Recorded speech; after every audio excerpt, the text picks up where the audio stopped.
Praise the lord. అందరు బాగున్నారా? ఈరోజు మీ అందరితో నేను ఒక చిన్న మాటని పంచుకోవాలని ఇష్టపడుతూ ఉన్నాను.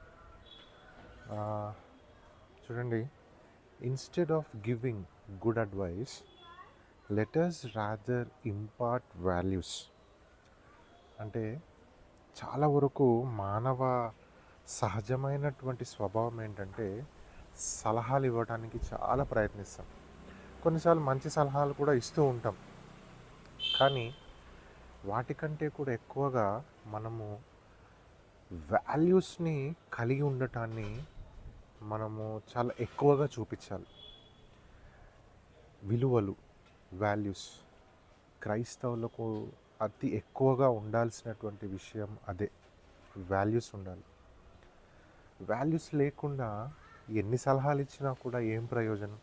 ఇవ్వాలి సలహా, కానీ ఫస్ట్ ఆఫ్ ఆల్ మన లైఫ్ ఒక వాల్యూతో కూడిన లైఫ్ అయి ఉండాలి.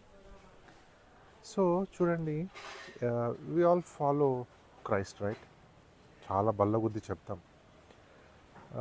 యోహాను సువార్త 1వ అధ్యాయంలో ఆయన బాప్తిజమం తీసుకున్న తర్వాత ఆల్మోస్ట్ 35వ వచనం, 1వ అధ్యాయము 35వ వచనంలో, Again the next day, John stood with two of his disciples, and looking at Jesus as he walked, he said, Behold the Lamb of God. The two disciples heard him speak, and they followed Jesus. Then Jesus turned and seeing them following, said to them, What do you seek? Then said to him, Where are you staying? He said to them, Come and see. చూసారా, అక్కడ ఇద్దరు శిష్యులు నిలబడుకొని యేసుప్రభు వారు నడుస్తూ ఉంటే వాళ్ళు ఆయనను ఫాలో అవుతుంటే యేసుప్రభు వారు అడిగారు, ఏం వెతుకుతున్నారు మీరు అని. అప్పుడు వాళ్ళు, మీరు ఎక్కడుంటారు, ఎక్కడ నివాసం చేస్తున్నారు అని అడిగారు. ఆయన ఏమన్నాడు? పలానా దగ్గర, పలానా ప్లేస్లో, పలానా వీధిలో అని చెప్పలేదు. కమ్ అండ్ సీ, వచ్చి చూడుడి. చూసారా, ఆయన ఒక ఎగ్జాంపుల్ అండి. ఆయన మనకు ఒక ఉదాహరణ, ఒక మాదిరి. మరి మనము అలా ఆయనను మనం ఫాలో అవుతున్నటువంటి మనము ఒక మాదిరికరమైన జీవితాన్ని జీవిస్తున్నాము.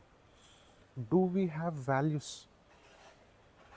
Let us examine our selfs. మనకి మనం ఒకసారి ప్రశ్నలు వేసుకుందాం. క్రైస్తవ జీవితము విలువలతో కూడిన జీవితమై ఉండాలి. విలువలు లేని జీవితము క్రైస్తవ జీవితం కాదు. ఒక ఎగ్జాంపుల్ ఉండాలి. నువ్వు ఆ విలువలతో కూడి జీవించి నువ్వు ఎవరిని చూపించాలో తెలుసా? యేసు ప్రభు వారిని చూపించాలి. That is a Christian life కదా. సో మీరు ఇది విన్న తర్వాత విలువలతో కూడినటువంటి క్రైస్తవ జీవితాన్ని జీవిస్తారని ఇష్టపడుతున్నాను.